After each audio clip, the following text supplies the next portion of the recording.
Yo, what's poppin', boys? It's Ice Pick, and today I felt like doing an updated air dribbling guide because even though I already have one actually, it's over a year old and I wasn't even very good at it then. I was alright, I guess, but I've come a long way since then, and I think I have more knowledge to add to the topic, and people have been asking me to make a guide on air dribbling, so I think a lot of people might not have even seen it in the first place. So yeah, I'm just going to try to make this one all around more informative and helpful. You can see in these clips I'm running here that I'm popping the ball off the wall, then jumping and following it. In my first air dribbling guide, that's kind of how I instructed or went over the start of an air dribble, saying you should pop it off the wall, then follow it and like reconnect with the ball to push it. That can be a good starting point if you're kind of newer to air dribbling, but when you want to improve in this area, air dribbles are a lot more clean when you skip that step and do it all in one motion, beginning the air dribble from the starting point rather than giving the ball that initial touch before air dribbling. When you do it all in one motion, you generally keep more control over the ball, and it's a lot easier to get that clean, crispy 100 hits per second that everybody else. So, in order to skip that first touch, you're essentially giving the ball the same hit, but you're going with the ball rather than staying planted and waiting a second to follow it. A good way to think of it is like you and the ball are both like jumping together, like you're both on an elevator or something.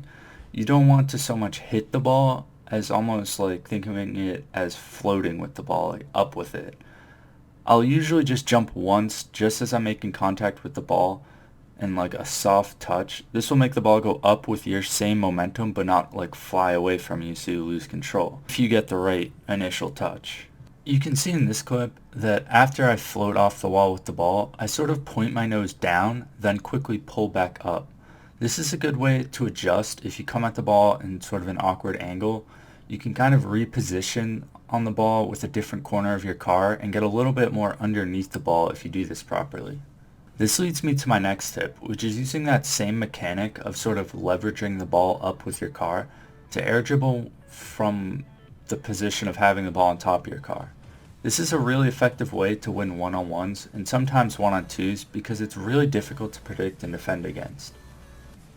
Once you have the ball on top of your car, which by the way I'm thinking about making a guide on just like handles and keeping control of the ball with dribbling, because I already have some guides on like different aspects of dribbling, like faking and mind games, but I'm thinking about making one simply on just keeping control of the ball and dribbling, balancing the ball, but that's another video. But anyways, from this position you can jump and pull back. This will roll the ball up to the nose of your car, and then from there you can just boost and push, and then either continue with an air dribble or flick it. But anyways, back to the more standard sort of air dribble. It's important that you really take your time and aim. Don't feel like you have to be Usain Bolt because in most situations, I say most and not all, but I would say like 90% of air dribbles are in situations where you're not necessarily immediately pressured. You're either kind of open on the ground or on the wall with a bit of space. So really focus on that first initial touch that I was going over earlier, because that really is the like hardest and most important part of any air dribble in my opinion. Once you're up floating behind the ball, you just kind of boost behind the ball and push it. It's not super difficult once you get that first touch off. As far as passing using an air dribble, I don't usually recommend it unless you're desperate, but in certain situations it can be a good play. Most of the time I go for these though are when I have communication with a duo, such as here with Tones, because otherwise they don't know your intentions and will probably just back off thinking you failed your air dribble or are going for some crazy pinch or something. And with that, we segue into plays kind of transitioning out of air dribbles. So for example, rather than air dribbling it directly into the opponent's goal, you can air dribble it down to the ground or into the wall and pinch it. This is really effective and useful for when you either don't have a lot of boost or you're just trying to clear the ball from your half, or if you just flat out failed and the ball ended up underneath you somehow. That was so lucky. What are you... Dude, I thought you were about to say like sick or cool or... What are you talking about? Okay, on my screen the ball like went away Alright, from he did kind of hit the... Another way you can handle coming out of an air dribble without putting the ball directly in the opponent's goal is just catching it.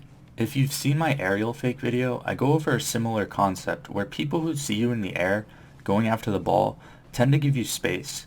If you're air dribbling, even against most high-level players, you tend to get a bit of space given to you because they see you're up for the ball. You've already beaten them. They're not going to go up for it because you'll just hit it over them or hit it before they get there. So when you simply go down to the ground, you've got a bit of space to work with, so you can just catch the ball and then make a play from there. That will wrap up this video though, guys. I hope you're able to learn something, or at the very least enjoyed watching. I know this video wasn't necessarily aimed 100% on the act of actually air dribbling, like pushing the ball, more so on how to set them up from different positions and get them started and then transitioning out of them. But I think those are the pieces of like air dribbling people really struggle with the most, not so much just pushing the ball. But anyways, I want to thank you guys for watching. It's absolutely amazing. We've broken 10,000 subscribers. I'm super grateful to all of you, and you can expect another ranked gameplay video soon.